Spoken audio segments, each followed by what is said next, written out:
All right, so today we are going to be talking about Standard 7.3 as a little bit of a review, which is to explain the meaning of the term isotope, okay, and explain why the mass is not a whole number, why it's a decimal, okay? We're also going to calculate the average atomic mass for a sample of 10 atoms of an element.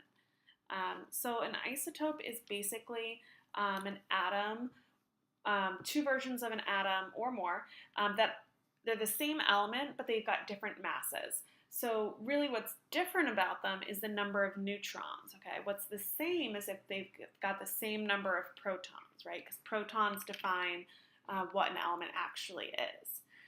You might be asking, how does that affect how they interact with the other atoms? Well, chemically, isotopes are exactly the same, okay? Because they've got the same number of protons and they've got the same number of electrons. And electrons are really what's responsible for chemical behavior.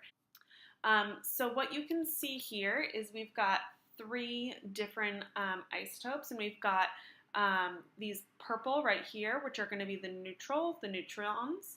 And you can see that I've got 1, 2, 3, 4, 5, 6 neutrons here. Okay, I've got 1, 2, 3, 4, 5, 6, 7 neutrons here. And I've got 1, 2, 3, 4, 5, 6, 7, 8 neutrons over here. So what's different about each of these three isotopes is the number of neutrons. What's the same is the number of protons. So I've got 1, 2, 3, 4, 5, 6 protons because they've got that positive charge. Same thing in this one, same thing in this one. So if you look at the notation, we're going to explore this notation a little bit. And the 6 right here is the same in all of them. Okay, so that 6 is going to count to represent the number of protons that we have. Okay, what's different in our notations is this top number. And so this top number is going to represent the total mass, okay, of the nucleus. So the mass of everything in the nucleus. So it's going to be 1, 2, 3, 4, 5, 6, 7, 8, 9, 10, 11, 12, 13, right? Because there's 6 protons and 7 neutrons. So it's going to be a total mass of 13, okay? So I've got 3 different types of isotopes of carbon, and basically one is more likely to occur than the others. And that's this one right here, this carbon-12. That's the most common form of a carbon isotope, and it's 98.9% common, okay? Carbon-13, there's some of, okay, 1.1%, and then the least of is carbon-14, and that's actually what they use to keep track of for carbon dating. Okay. So this brings us to the question, well, how do we calculate average atomic mass? That's going to be the decimal number on the periodic table. Well, we have to think about how many isotopes we have. So in this situation, we have, we're determining the average atomic mass for thallium. I've got 3 atoms, okay, of thallium-203. So the way this is written, this 203 is going to be the mass number. Okay, so there are 3 atoms that have a mass of 203. There are 7 atoms that have a mass of 205. Okay, and so what we're going to do is we're going to take our 3 atoms and we're going to see, well, in total, how much do those 3 atoms weigh? Well, 3 times 203 is going to be 609. Okay, well, and how much do these 7 total atoms of thallium-205 weigh? Well, 7 times 205 is going to be 1435. Okay, so right here, I've got my number of atoms.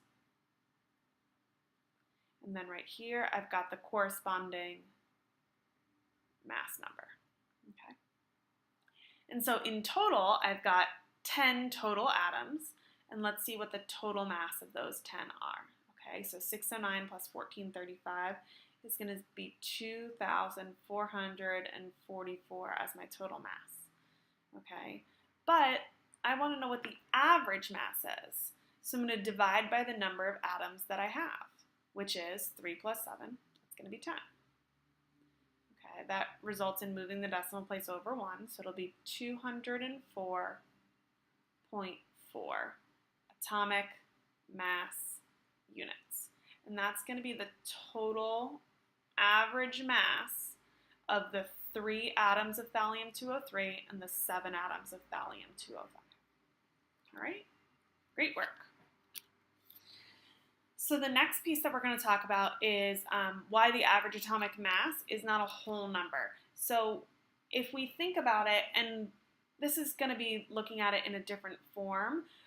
So right here, copper has a number of protons. Its atomic number is going to be 29. Okay, so they left that out of right here, but we could put that in there.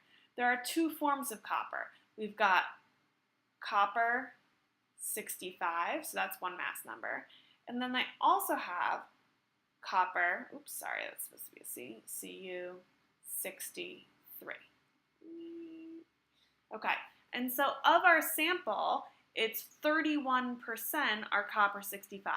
So we can just pretend there are 100 atoms, right? So of 100 atoms, there's going to be 31 of them that are going to have a mass of 65. There's going to be 69 of them out of each 100 that will have a mass of 63. So if you think about it, the average atomic mass shouldn't be 64, right? That would be a 50 atoms and 50 atoms. That would be splitting perfect. There's more copper 63, so it should be closer to 63 than to 65.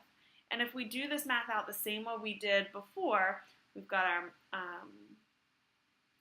65 times 31, and then 63 times 69. Okay, so I just did some math, and I did the calculations here, and then I'm going to add up what this total is here. So this is going to be the total mass right here. Is going to be your total mass of 100 atoms, okay? Because remember, we pretended this percentage was kind of like just having 100 atoms. So that'd be 6362, okay? And so what we could do is then we could think about, well, if I divided by these 100 atoms to get my average, I would get roughly 63.62, which is fairly close to what our recorded value is right here. There was some rounding error that would have happened for us, okay, in using this 31 as a whole number. And so why is the average atomic mass not a whole number? Well, because we're looking at a collection of atoms, okay? We're not looking at just one atom. We're looking at a collection, a group of many atoms. And each of those atoms might be a different isotope. So each isotope is going to have a different mass, which contributes to this overall average mass. Just like if we took the average of our test scores, most times we're not going to get a whole number. We're going to get a decimal number just because of the math involved in that process.